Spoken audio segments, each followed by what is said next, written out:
Top FM, c'est que de la radio.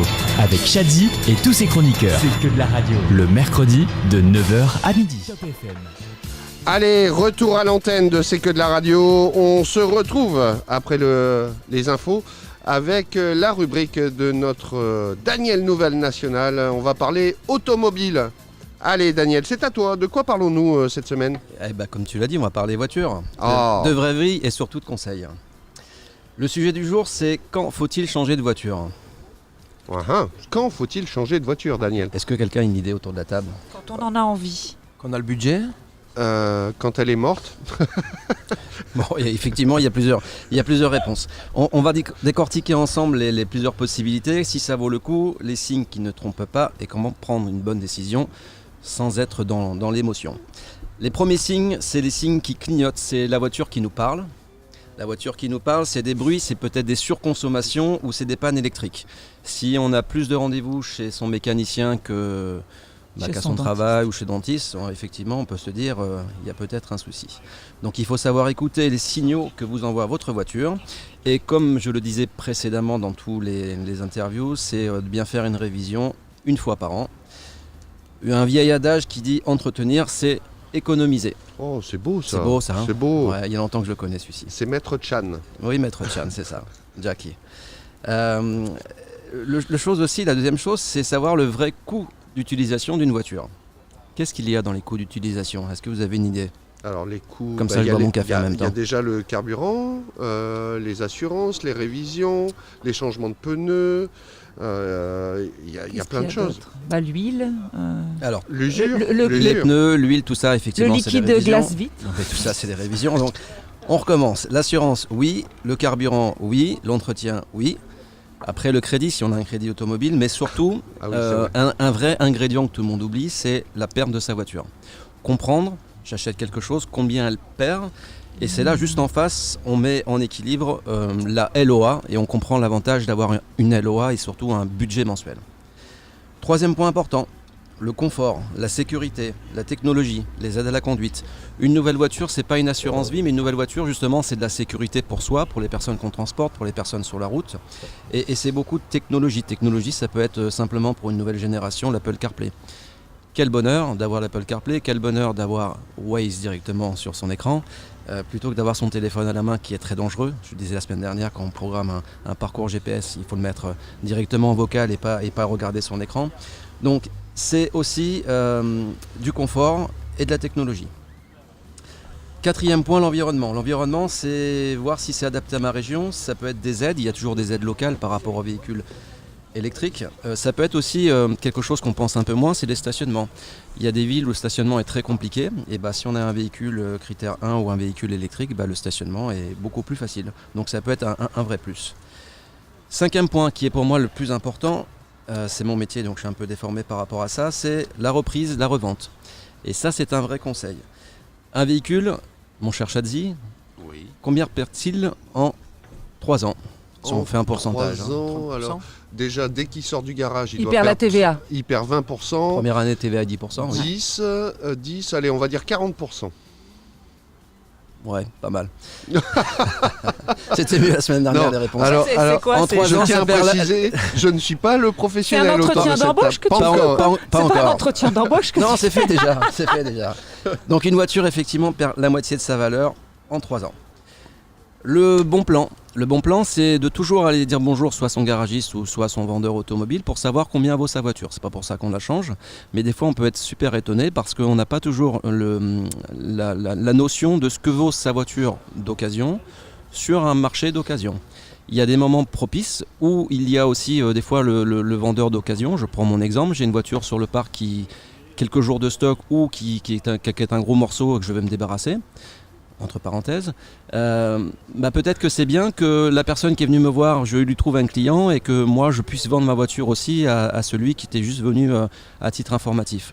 Donc c'est bien de venir et se dire combien vaut ma voiture et au moins on a des informations précises parce que ce point économique, même si le côté sympa, le côté ne pas être embêté c'est important, mais le côté économique est toujours l'un des plus importants.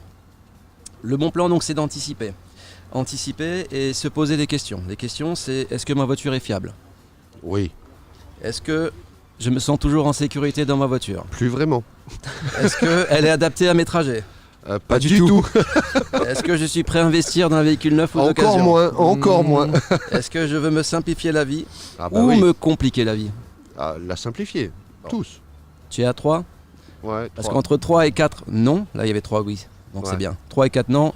Pas de question à se poser, il faut changer de voiture. Voilà. Donc, en résumé, la voiture, c'est quelque chose d'utile, nécessaire. C'est du plaisir de conduite, le plaisir d'avoir C'est une clair. belle voiture. C'est une question aussi d'image, Mhm. n'est-ce pas? C'est pour ça qu'il faut que je change vite.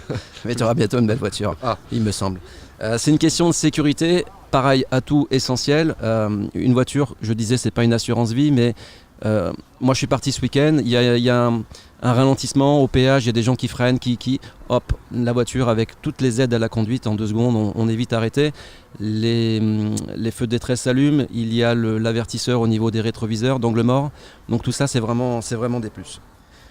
Et donc, en résumé aussi par rapport au coût d'utilisation, c'est bien un peu à l'ancienne comme faisaient les anciens avec un petit carnet, c'est noter le coût kilométrique, essayer de comprendre combien coûte réellement la voiture, pas se fier à des fiches techniques ou autres. Noter sur un petit calepin à l'ancienne et comprendre combien vaut sa voiture. Donc, tranquillité, plaisir, Oui. bonne route, bon été et à la semaine prochaine. Oh là là là là. Alors moi j'ai une anecdote. Ouais. Parce que moi j'ai voulu me fier. J'ai acheté une voiture sur mon entreprise.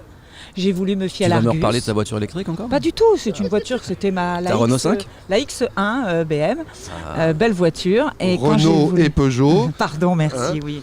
Et Et quand j'ai Mercedes. voulu la revendre, sur les conseils de mon comptable, il me dit faut la revendre parce que je vendais la boîte. J'ai vendu la voiture au coût de l'Argus.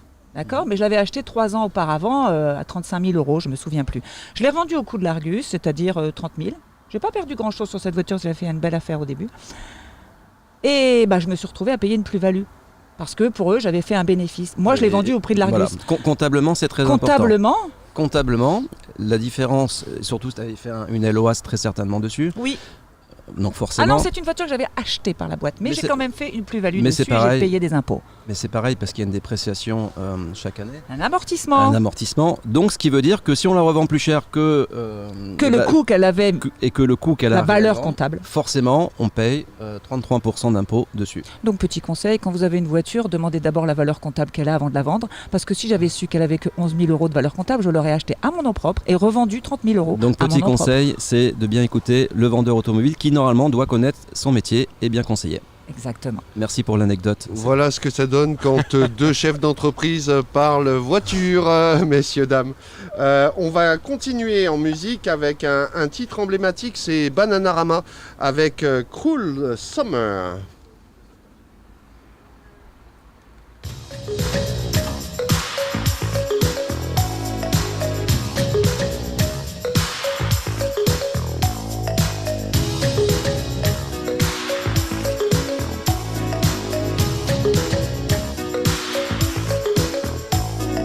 On the streets and the pavements are burning. I sit around,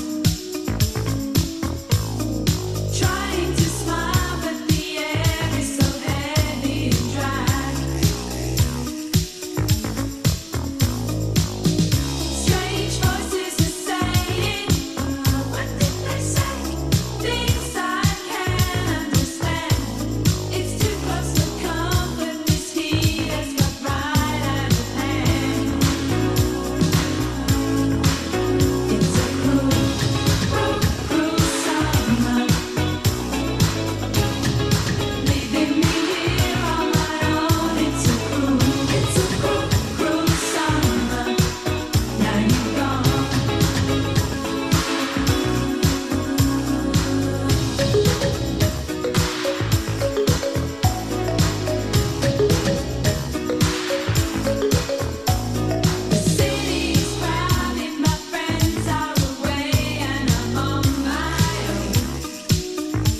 roll the dice. And I keep hitting that 7. Como dice mi abuela, hay un tiempo para todo. Y ahora es el tiempo de ser dueño de este momento. Enrique, cántale. Estamos bien, ni me pregunten que aquí estamos bien. Siempre ando con la vibra en alto. Lo que se fue no me hace falta. Traigan champaña que aquí estamos bien. Ni me pregunten que aquí estamos bien. Siempre ando con la vibra en alta. Lo que se fue no me hace falta. You don't know me like that. I represent the world with around the flash. Matter of fact, ain't no time for that. DJ Chino, bring it back. Siempre a 100, money machine. Going I ain't have shit, now I own everything like a king. Gracias a Dios estamos bien. Estamos bien, ni me pregunten que aquí estamos bien. Siempre ando con la vibra en alto. Lo que se fue no me hace falta. Traigan champaña que aquí estamos bien. Ni me pregunten que aquí estamos bien. Siempre ando con la vibra en alto. Lo que se fue no me hace falta. Every day, above ground, it's a great day. Every day, above ground, it's a great day. No me hace falta nada, mi tiempo vale más que tu reloj. Manito, me la tuve que sudar. No fue por suerte que a mí me llegó. De donde vengo vienes tumbado. Sigo aquí, nadie me ha tumbado. En todos los paris estamos soldados. Y siempre ando con mis soldados.